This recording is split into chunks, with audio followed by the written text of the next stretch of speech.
Chers membres de la communauté haïtienne, chers amis d'Haïti, mesdames, messieurs, chers compatriotes, traditionnellement, nos mémoires et nos cœurs reconnaissants consacrent à la date vénérée du 18 mai une solennité digne de l'exploit célébré. Hommage en tout point mérité dû à ces esclaves révoltés qui, il y a 217 ans, brisant les chaînes avilissantes de la domination coloniale, dotaient Haïti de notre bicolore bleu et rouge à la ville de l'Arcaillet, symbole flamboyant de souveraineté, à l'exemple de toutes autres nations indépendantes du monde. Cet acte transcendant, unique dans les annales du monde, constituera la phase déterminante conduisant à la proclamation aux Gonaïves, le 1er janvier 1804, de l'indépendance de la République noire d'Haïti.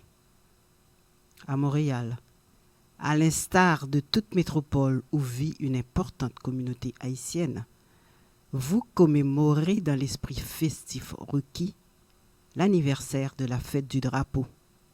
Et comme toujours, immanquablement, notre mission consulaire s'y associe avec le même empressement patriotique, sans cesse renouvelé. Malheureusement, en cette année 2020, la pandémie fauche aveuglément partout, et aussi dans nos rangs au Québec, tant de vies humaines. Le cœur n'est pas à la fête. Bien que par la pensée, nous exprimions quand même l'expression de notre profonde gratitude aux pères immortels de la patrie.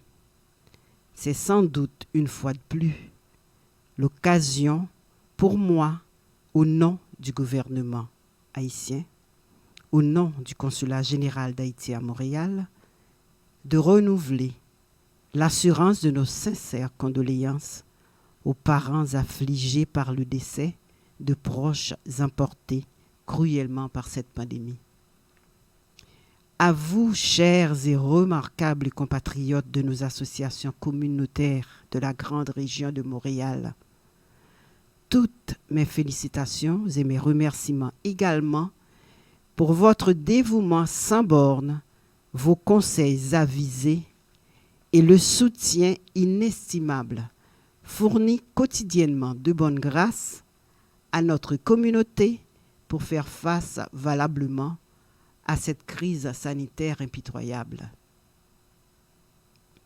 Je m'en voudrais surtout de ne point citer en exemple nos professionnels de la santé de Montréal-Nord, arrondissement qui constitue maintenant l'épicentre du virus dans la métropole.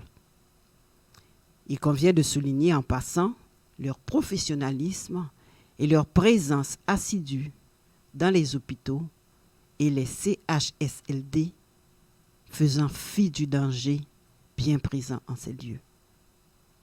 Ce qui, entre autres, leur a même valu un message public de félicitations et d'admiration de la part du Premier ministre canadien Justin Trudeau, député de Papineau, circonscription fédérale de Montréal, à forte présence, rappelons-le, de résidents d'origine haïtienne.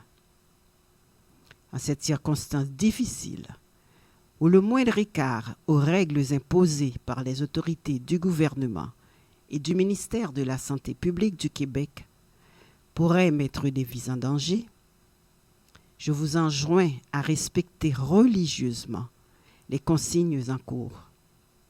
Distanciation physique de 2 mètres entre les gens, lavage constant des mains, port de masque dans les transports et lieux publics.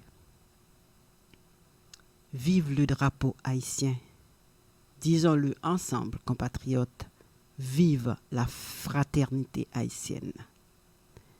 Amis compatriotes, nous kembe jam, kembe fem, palagi.